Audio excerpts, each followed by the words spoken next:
요한복음 12장 44절부터 50절까지의 말씀, 제가 가진 성경으로 신약성경 169페이지에 있습니다.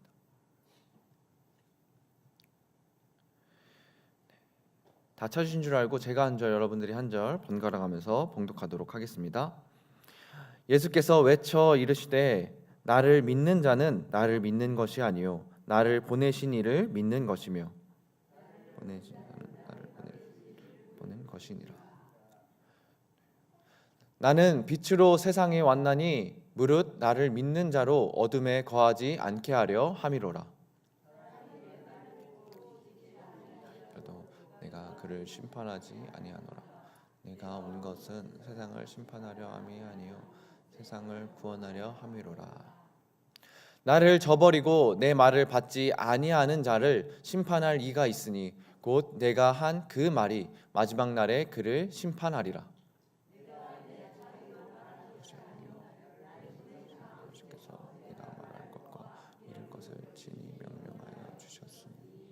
함께 읽겠습니다. 나는 그의 명령이 영생인 줄 아노라. 그러므로 내가 이르는 것은 내 아버지께서 내게 말씀하신 그대로니라 하시니라. 아멘.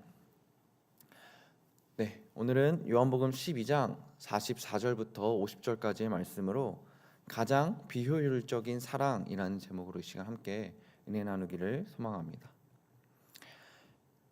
오늘 우리가 함께 읽은 이 요한복음의 말씀 12장 44절부터 50절까지의 말씀입니다. 이 말씀은 예수님의 공생의 사역이 거의 마무리가 되어가는 시점에서 기록된 말씀으로 보고 있습니다.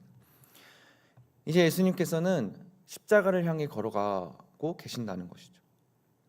사람들 앞에서 공개적으로 말씀을 전하시는 시간도 점점 끝으로 향해 가고 있음을 느끼고 계십니다. 그래서 오늘 본문을 보면 이렇게 시작을 합니다. 예수께서 외쳐 이르시되, 이것은 조용히 가르치신 말씀이 아니라 정말 수많은 이적을 보아도 믿지 못하는 그 사람들을 향해 마지막으로 그리고 분명하게 선언하신 말씀이라는 것이죠. 마치 마지막으로 정말 내가 꼭 전해야 할 진리를 선포하듯이 예수님은 외쳐서 말씀하고 계십니다. 이 말씀 속에는 세 가지의 중요한 내용이 담겨 있습니다. 예수님을 믿는다는 것이 무엇인지, 또한 예수님이 왜 세상에 오셨는지, 그리고 예수님의 말씀이 우리의 삶에 어떠한 관계가 있는지에 대해서 말씀하고 있습니다.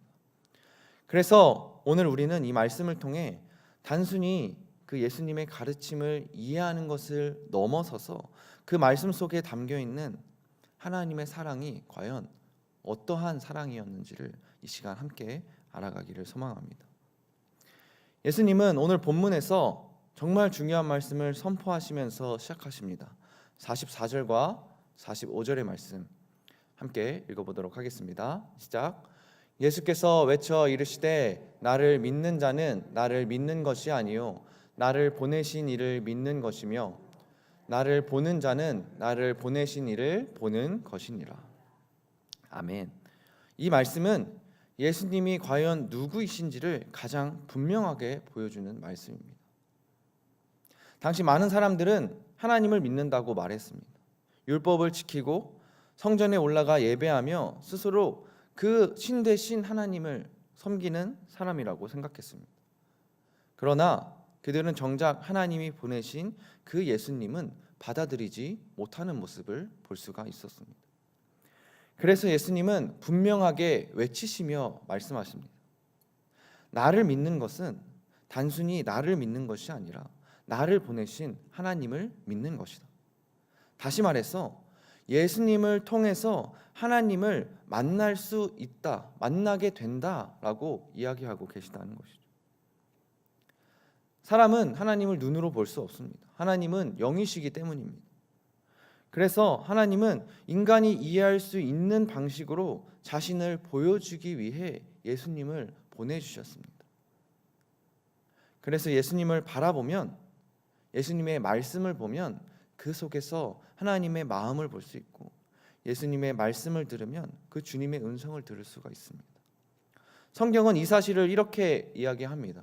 골로새서 1장 15절의 말씀 함께 읽어보도록 하겠습니다.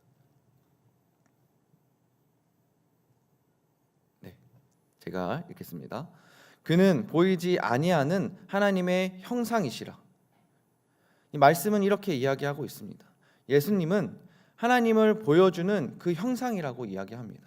또한 히브리서 1장 3절의 말씀을 보면 함께 읽겠습니다. 이는 하나님의 영광의 광채시요 그 본체의 형상이시라. 그의 능력의 말씀으로 만물을 붙드시며 죄를 정결하게 하는 일을 하시고 높은 곳에 계신 지극히 크신 이의 우편에 앉으셨느니라. 아멘. 말씀을 보다시피 예수님은 단순히 하나님을 소개하는 분을 넘어서서 하나님을 그대로 드러내시는 분, 하나님 그 자체셨다는 것입니다. 그래서 예수님의 삶을 보면 하나님의 마음을 알 수가 있었다는 것이죠.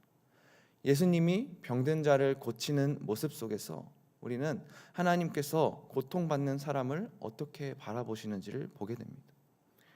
예수님이 죄인을 품으시는 그 모습 속에서 우리는 하나님께서 죄인을 어떻게 사랑하시는지를 보게 됩니다. 예수님이 눈물을 흘리는 장면 속에서 우리는 하나님이 그 인간의 아픔을 얼마나 깊이 공감하고 계시는가를 볼 수가 있다는 것이죠. 이것이 바로 이 복음의 놀라운 점입니다. 하나님은 그저 우리와 멀리 계신 분으로 남아 계시지 않으시다는 것이죠. 하나님은 우리를, 인간을 이해할 수 있도록 예수님을 통해서 자신을 계속해서 보여주고 계셨습니다. 그래서 예수님을 믿는다는 것은 단순히 한 종교 지도자를 따르는 것에서 그치는 것이 아니라 정말 하나님을 보는 믿음이며 하나님을 믿는 믿음이며 하나님과 관계를 맺을 수 있는 믿음이라는 것이죠.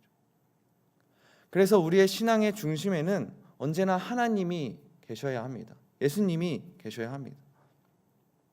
우리는 신앙생활을 하면서 때로는 이 종교적인 습관에 익숙해질 때가 있습니다.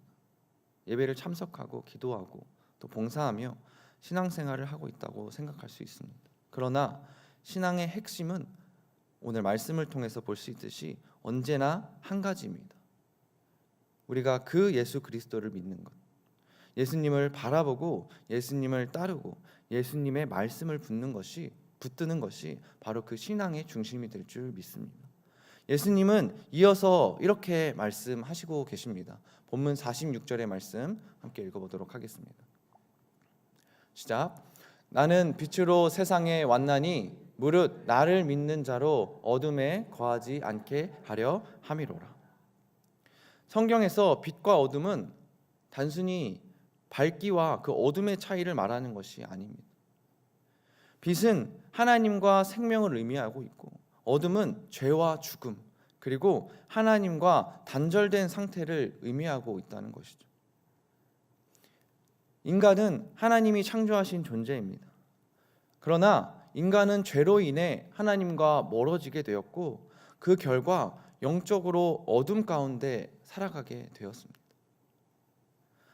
아무것도 보이지 않는 그 어둠 속에 있으면 방향을 잃게 됩니다. 어디로 가야 할지 보이지 않고 무엇이 옳은지를 정확하게 분별하기가 어렵습니다. 이것은 영적인 삶도 마찬가지라는 것이죠. 하나님을 떠난 인간은 삶의 방향이 무엇인지 잃어버린 채 살아가게 됩니다. 그래서 사람들은 끊임없이 하나님 외의 것으로 무언가를 찾으려고 노력합니다. 돈을 통해서 행복을 찾으려고 하고 성공을 통해서 의미를 찾으려고 하고 관계 속에서 만족을 찾으려고 합니다. 그러나 그것이 결국 인생의 빛이 되지 못한다는 것이죠. 그래서 예수님께서 이 세상의 빛으로 이 땅에 오셨습니다. 예수님은 단순히 지혜를 가르쳐 주시기 위해 오신 분이 아니라 그것을 넘어서 정말 이 본문의 말씀처럼 어둠 속에 있는 우리들을, 어둠 속에 있는 인간을, 그 죄 안에 있는 인간을 빛으로 이끌기 위해 오신 분이라는 것입니다. 그래서 예수님은 요한복음 8장 12절에서 이렇게 말씀하고 계십니다. 함께 읽겠습니다. 시작. 예수께서 또 말씀하여 이르시되 나는 세상의 빛이니 나를 따르는 자는 어둠에 다니지 아니하고 생명의 빛을 얻으리라. 아멘.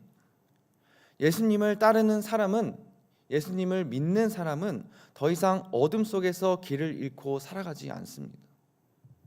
왜냐하면 정말 이 세상의 빛 되신 그 예수님께서 나의 삶의 방향을 정확하게 비춰주시고 계시기 때문이라는 것이죠. 그리고 우리가 여기서 하나 또 주목해야 할 말씀이 있습니다. 이후에 예수님은 이렇게 말씀하십니다. 47절의 말씀입니다. 저희가 함께 읽어보도록 하겠습니다.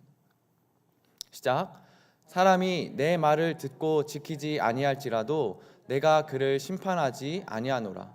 내가 온 것은 세상을 심판하려 함이 아니요 세상을 구원하려 함이로라. 예수님이 이 세상에 오신 목적은 정죄가 아니라 구원이었습니다. 하나님은 인간의 죄를 모르시는 분이 아니십니다.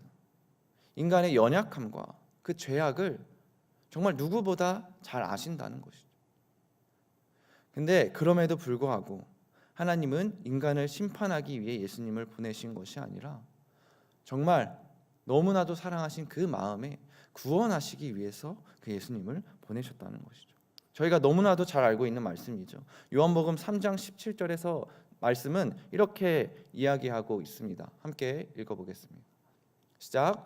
하나님이 그 아들을 세상에 보내신 것은 세상을 심판하려 하심이 아니요 그로 말미암아 세상이 구원을 받게 하려 하심이라. 하나님께서는 우리를 너무나도 사랑하시기에 포기하지 않으셨습니다. 하나님은 어둠 속에 있는 그 인간을 그대로 두지 않으셨습니다. 그래서 빛 대신 예수님을 이 세상에 보내셨습니다. 그래서 우리가 예수님을 믿겠다라고 결정한 것은 단순한 선택이 아닙니다. 그 고백은 정말 어둠에서 빛으로 나아가는 삶의 변화가 시작되는 고백이라는 것이죠. 예수님을 믿는 사람은 더 이상 예전과 같은 방식으로 살아가지 않습니다. 왜냐하면 이제 그 삶에 예수님께서 보여주시는 빛을 비추기 시작했기 때문입니다. 이후에 마지막으로 이렇게 말씀하십니다.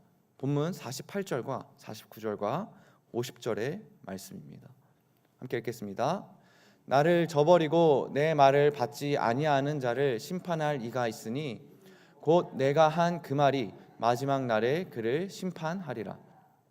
내가 내 자의로 말한 것이 아니요 나를 보내신 아버지께서 내가 말할 것과 이를 것을 친히 명령하여 주셨으니 나는 그의 명령이 영생인 줄 아노라.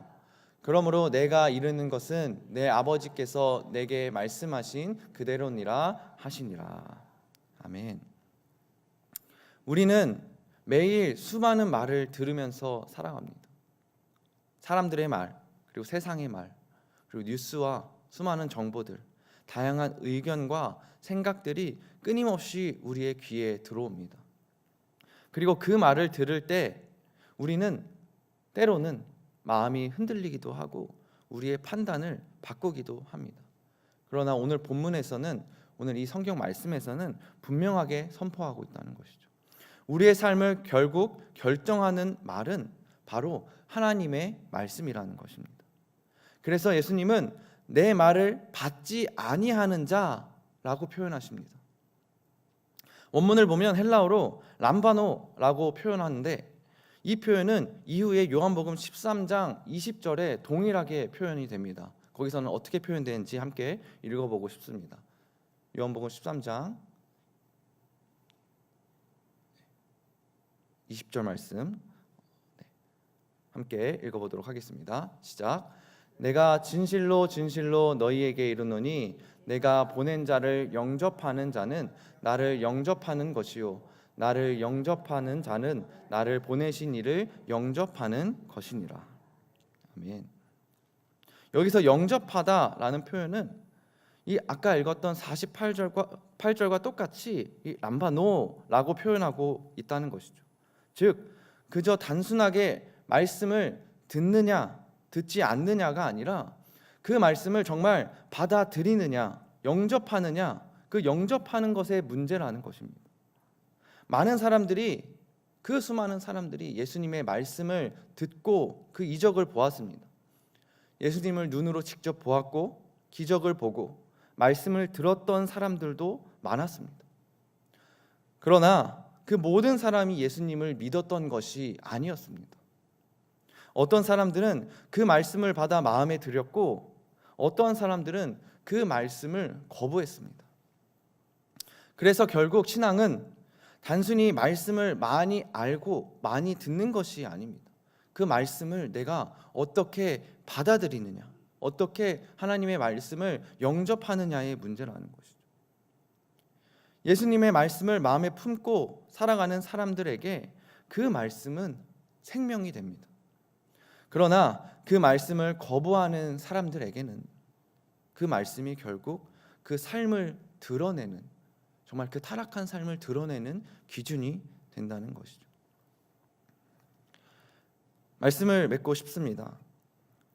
오늘 우리는 이 예수님의 말씀을 통해서 하나님의 마음을 보게 됩니다.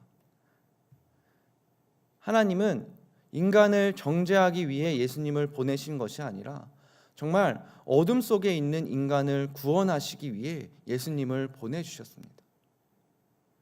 하나님은 우리가 하나님을 찾기 전에 이미 우리를 향해 다가오셨고 우리가 하나님을 사랑하기 전에 먼저 우리를 사랑해 주셨습니다. 그리고 그 사랑의 가장 분명한 증거가 바로 예수님의 십자가입니다. 저는 오늘 설교 제목을 무엇으로 할까 고민하다가 이렇게 적었습니다. 가장 비효율적인 사랑입니다. 사랑. 가장 비효율적인 사랑. 지금 이 시대에는 정말 효율적인 것을 많이 원하고 또 좋아합니다. 효율적인 일, 효율적인 공부, 효율적인 운동, 뭐든지 간에 효율적으로 하면 참 좋습니다. 하지만 아무리 효율적으로 하려고 해도 그렇게 하지 못하는 것이 한 가지 있습니다. 그것이 바로 사랑이라는 것이죠. 이것은 사랑을 하는 것이 비효율적이다 이야기하는 것이 아니라 내가 누군가를 정말 사랑하게 된다면 내가 비효율적으로 변한다는 사실이죠. 그게 내 남자친구, 여자친구, 남편, 아내, 친구, 가족이든 내가 사랑하는 사람이 있다면 그 사람을 만날 수만 있다면 우리는 몇 시간을 기다리곤 합니다. 또 내가 먹고 싶은 것이 아니라 그 사람이 먹고 싶은 것을 함께 먹습니다. 그리고 그 사람이 만약에 아프다면 정말 그 약을 사다 주기 위해 몇 시간을 이동하여서 약을 가져다 주러 가고 또 코로나 때 5분 잠깐 얼굴 보러 1시간 지하철 타고 집 앞으로 제 얘기입니다. 그러기도 합니다. 그런 것을 누군가가 옆에서 보면 왜 그렇게까지 하냐라고 말할 수도 있지만 효율적으로 내가 가기보다 중간 지점에서 잘 만나면 되고 각자 효율적으로 먹고 싶은 건 그냥 혼자 먹고 만날 때는 서로 먹고 싶은 거 먹으면 되고 아프면 잘 참고 각자 다 나으면 만나면 되고 훨씬 효율적인 선택들이 참 많습니다. 하지만 우리는 알고 있습니다. 누군가를 정말 사랑하게 되면 효율적인 것은 그렇게 중요하지 않습니다. 왜냐하면 사랑은 효율을 따지지 않는다는 것이죠. 사랑은 기꺼이 자신의 시간을 쓰고 기꺼이 기다리고 기꺼이 손해보는 것처럼 보이는 길도 선택하게 만듭니다. 저는 오늘의 말씀을 묵상하면서 한 가지를 보게 되었습니다. 하나님도 우리를 이렇게 사랑하셨구나. 하나님은 전능하신 분이십니다. 창조주이십니다. 하나님이 원하셨다면 사람들은 훨씬 빠르고 쉽고 효율적인 방법으로 자신을 믿게 만드실 수 있는 분이셨습니다. 예를 들어 믿지 않으면 즉시 심판하셔서 모든 사람이 두려움으로 떨게 만들고 결국 모두가 하나님을 믿게 만드는 그 방법이 분명히 있습니다. 그런데 하나님께서는 죄송하지만 가장 비효율적인 방법으로 우리를 사랑하셨습니다. 왜냐하면 우리를 사랑하시기 때문에 죄를 반복하는 그 인간을 끝까지 포기하지 않으셨고 그 안에서 계속해서 선지자들을 보내셨고 계속해서 말씀하셨고 또 계속해서 기다리셨습니다. 그리고 마침내 하나님은 자신의 아들을 이 땅에 보내셨고 그 아들 예수님은 우리를 위해 십자가에서 죽으셨습니다. 이것은 너무나도 비효율적인 사랑입니다. 그러나 그것이 바로 하나님의 사랑이라는 것이죠. 그렇다면 하나님께서는 왜 그러셨을까요? 참 아이러니하게도 하나님의 형상을 닮은 우리의 모습을 보면 그 답을 알 듯도 합니다. 우리는 누군가를 사랑하면 왜 그렇게 비효율적인 선택들을 하게 될까요? 왜 몇 시간을 기다리고 왜 멀리까지 찾아가고 왜 내 시간을 기꺼이 내어주게 될까요? 가만히 생각해 보면 그 이유는 복잡하지 않습니다. 사실 우리는 그 사랑에 대해 돌아오는 작은 한마디, 작은 고마움, 작은 표현, 그리고 내 마음을 알아줬으면 하는 기대가 있기 때문입니다. 고마워 그 한마디, 그리고 기뻐하는 그 표정, 좋아하는 그 모습, 사실 그것 하나면 충분하다는 것이죠. 그 한마디가 모든 비효율적인 사랑을 의미 있게 만들고 그 표현 하나가 우리가 들였던 수고와 그 시간을 다 잊게 만듭니다. 그렇기에 하나님께서도 어쩌면 우리에게 바라는 것은 이런 것이 아닐까라는 생각이 듭니다. 하나님은 우리에게 돈을 원하시는 분도 아니고 능력을 원하시는 분도 아니고 어떤 대단한 업적을 원하시는 분도 아닙니다. 하나님이 우리에게 원하시는 것은 정말 단순합니다. 그저 하나님을 향한 그 마음, 그리고 감사의 고백입니다. 하나님 감사합니다. 하나님 저를 사랑해 주셔서 감사합니다. 하나님 오늘도 저를 붙들어 주셔서 감사합니다. 하나님의 그 사랑을 제가 압니다. 그 감사의 고백 하나, 정말 사랑의 고백 하나가 하나님께는 가장 귀한 고백이 될 줄 믿습니다. 우리는 하나님의 사랑으로 구원받은 사람들입니다. 그 사랑은 너무나도 크고 때로는 인간의 눈으로 보면 너무나도 비효율적으로 보이는 사랑이었습니다. 그러나 하나님은 우리를 그렇게 사랑하셨습니다. 그렇다면 우리의 삶 속에서 하나님께 드릴 수 있는 가장 아름다운 반응을 보여주시기를 소망합니다. 날마다 하나님께 감사하고 찬양하고 그 사랑을 기억하며 살아가기를 소망합니다. 그리고 분명 원하시는 것은 그 감사와 사랑이 그저 나의 마음속에서 멈추는 것이 아니라 하나님께 받은 그 사랑이 우리를 통해 다른 사람들에게 흘러가기를 소망하실 것입니다. 특별히 이 사순절 기간 동안 우리가 품고 있는 그 비피들, 하나님이 우리에게 맡겨주신 그 한 사람에게 정말 하나님의 사랑을 순종하도록 흘려보내야 할 줄 믿습니다.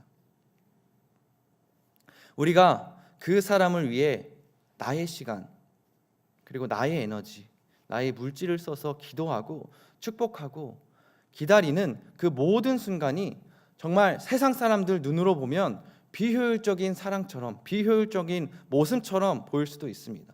그러나 우리는 알고 있습니다. 하나님께서 우리를 너무 사랑하사 그의 아들을 이 땅에 보내어 죽기까지 사랑하신 그 비효율적인 사랑. 성도 여러분, 정말 참된 사랑은 비효율적입니다. 그리고 그 사랑이 바로 하나님의 사랑입니다.